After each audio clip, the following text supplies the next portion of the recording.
Jada Toys has been doing an awesome job so far with their figures. I've reviewed Ryu, and I've done a Chester Cheetah, and now I've got a Megaman. And instead of doing just a straight review, I want to do a comparison of this Megaman and this Megaman, because I think the people out there that are interested in one might also be interested in the other, because I think there's going to be plenty of people that are trying to build out a Marvel versus Capcom display, and I think that this might be really helpful. So we're going to look at both figures and kind of the pros and cons of each. So stick around and we're gonna get right into it. Here's our Mega Man box, and I like it. It's nice because it's simple, but it also makes a great display. We do have a hook up top if you're going to hang it, but what's nice is that they are using a ton of the assets from Mega Man. So we have the Mega Man name / logo, we have an energy meter, we have him on the front, we have a pixel version of him here, same as the other side, and then the back shows more of the Mega Man figures to come.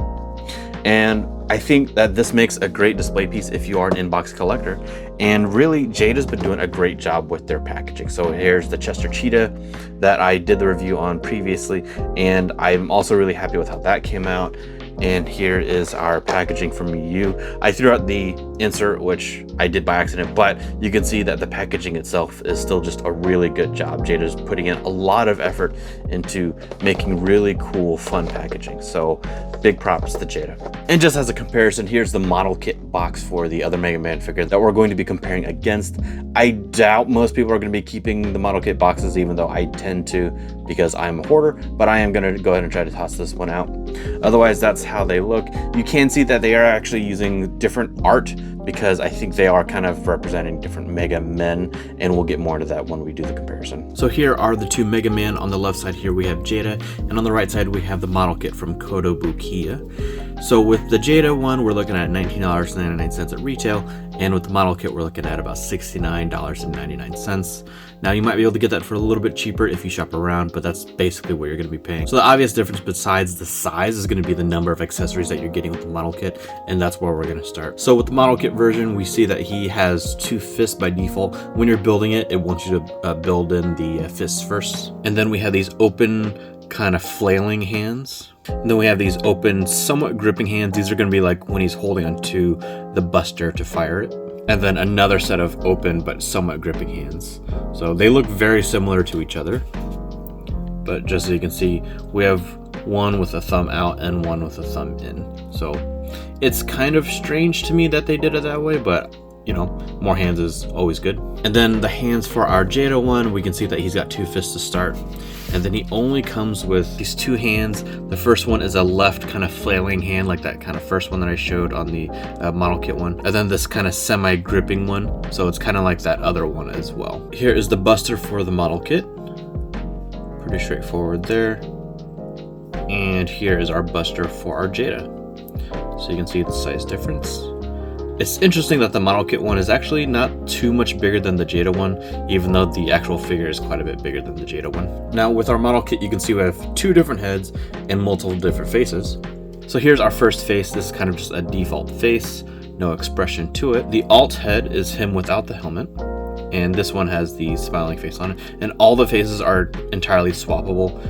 You would just take off a little bit of the hair and then take off the face. And on this side, you have to take off this whole front half of the helmet in order to remove and swap out the face. Here is another face, and this one looks like he's kind of putting in a bit more effort. And finally, our last face is him kind of screaming or shouting. And that's all of the faces for the model kit. So let's see how they compare to the Jada version. So here's the Jada one with a bit of a smirking face. I thought it's most similar to this one. And so you can see that the faces are actually kind of very close in size, which I was kind of surprised about. And then here's the more serious face where he's probably, blasting around in a level. And I figured that this one was probably the closest to it. And here's the other one too, since it's also somewhat close. And then finally we have our blast effect. So here's what the energy from his buster would look like when firing out. And in comparison, here is the model kit version. So you can see it's quite a bit different. This is actually down to here, fully removable. You got to take that apart in order to remove it. And then this can be kind of a dashing whoosh from him when he's like sliding along.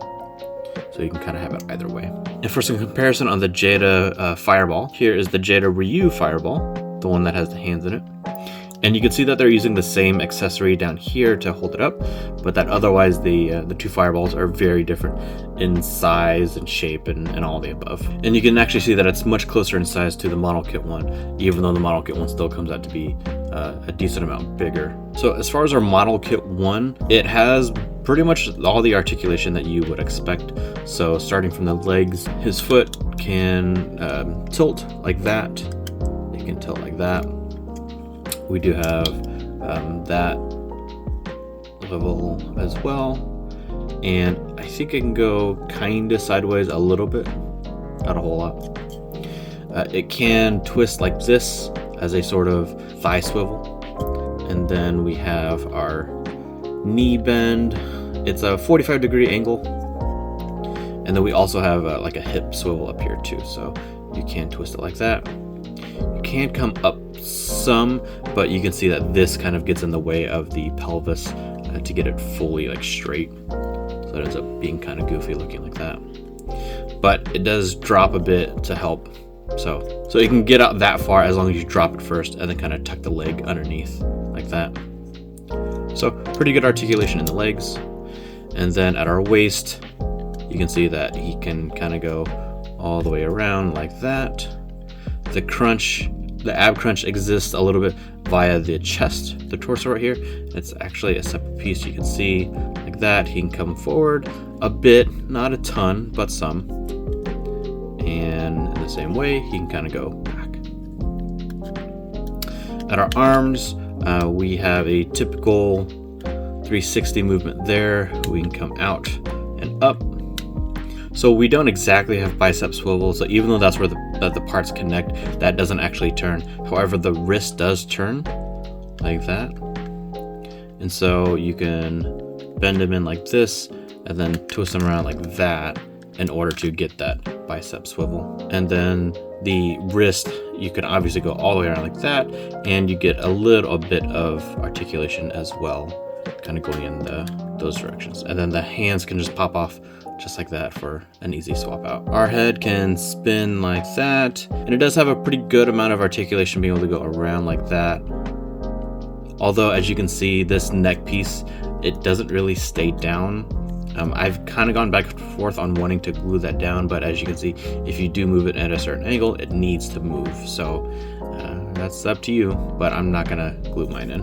And that's really the gist of it on the model kit. I think it's actually really well designed. As you can see, even though it's a model kit, the spurs where you cut off the parts are not very visible. And so that's a mix of the cutters that you have, the engineering of the kit itself, and then the technique that you use as well to cut it off as cleanly as possible. Overall, I like it a lot. The real big difference with this one in terms of design is that it's got these like lines right here on the front of his chest, and that's specific to Mega Man 11.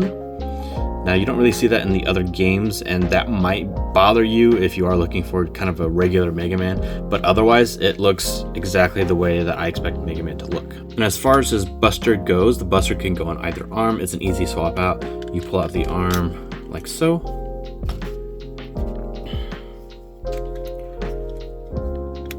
And you swap in the buster. It's easy. Now looking at our Jada figure, starting from the bottom, let's see here, with our feet, we do have the tilt from side to side. We do have the front and back, a bit on the back side, not a whole lot on the back side, but we can go front quite a bit. We don't have swivel going left and right. The leg can twist around like that, and we do have our knee joint, just a 90-degree, nothing further than that.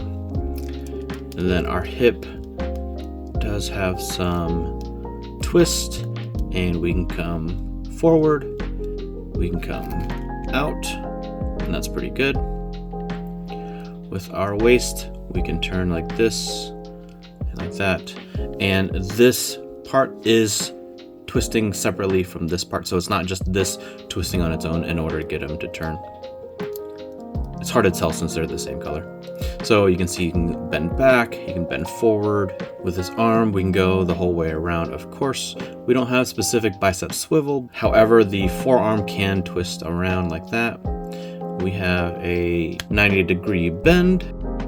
And then of course our wrist swivel there. It technically has the ability to kind of bend in like that, but it doesn't go super far because of how like deep in that the hand actually sits. So you'd have to like pull it out a little bit in order to even like get it to be in a slightly different position. And with our head, we can go around like that.